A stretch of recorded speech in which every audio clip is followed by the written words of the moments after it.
ഇന്ന് തൃക്കാർത്തികയാണ്. ചെരാത് വെക്കാമെന്ന് കരുതിയിട്ട് കടയിൽ കയറിയതായിരുന്നു. ഒരു വലുതും പിന്നെ 10 ചെറിയ വിളക്കും കൂടി വാങ്ങിയിട്ടുണ്ടായിരുന്നു. പിന്നെ എൻ്റെ കയ്യിൽ ഓൾറെഡി കുറച്ച് വിളക്കുണ്ട്, അയ്യപ്പം വിളക്കിന് വാങ്ങിയത്. അതും കൂടി വെച്ച് വെക്കാമെന്ന് കരുതിയിട്ട് എണ്ണ, തിരി അങ്ങനത്തെ സംഭവങ്ങളൊക്കെ വാങ്ങി. ആ കടയിൽ ഒരുപാട് ധാന്യങ്ങളുണ്ട് കേട്ടോ.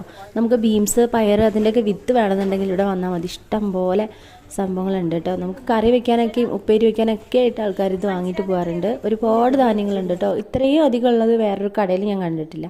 പിന്നെ ഇതാ തിരിയും എണ്ണയും വിളക്കും എല്ലാം വാങ്ങി ഞങ്ങൾ തിരിച്ചു പോവാണ്. സമയം ഓൾറെഡി വൈകി. ഇനി കണ്ണപ്പനെയും കൊണ്ട് പോയിട്ട് വേണം എനിക്കും പൊന്നിനും കുളിച്ചിട്ട് വിളക്ക് വെക്കാനായിട്ട്. അങ്ങനെ പൊന്നു അവിടെ ചെന്നപാടെ മിച്ചർ മുറുക്കൊക്കെ എടുത്ത് കഴിക്കാൻ തുടങ്ങി. കണ്ണപ്പനാണെങ്കിൽ അവൻ്റെ ഹിറ്റാച്ചി, ലോറി അതൊക്കെ തിരിച്ചെടുത്തുകൊണ്ട് വരികയാണ്. നാളെ സെക്കൻഡ് സാറ്റർഡേ ഞായറാഴ്ച ആയതുകൊണ്ട് അവൻ ഈ സാധനങ്ങളൊന്നും ഇവിടെ വെക്കില്ല, ഒക്കെ ഏറ്റി പിടിച്ച് വരും കേട്ടോ. അപ്പോൾ അവൻ എടുക്കുന്നത് പോരാണ്ട് ഇവൻ്റെ കളിപ്പാട്ടങ്ങളും എടുക്കണമല്ലോ ദൈവമേ എന്ന് പറഞ്ഞ് പൊന്നു ഇങ്ങനെ എടുത്തുകൊണ്ട് പോകുമായിരുന്നു. ഇനി വീട്ടിലെത്തി എല്ലാ ഒരുക്കങ്ങളും കഴിഞ്ഞ് വിളക്ക് വെക്കുമ്പോഴേക്കും രാത്രി ആവും കേട്ടോ.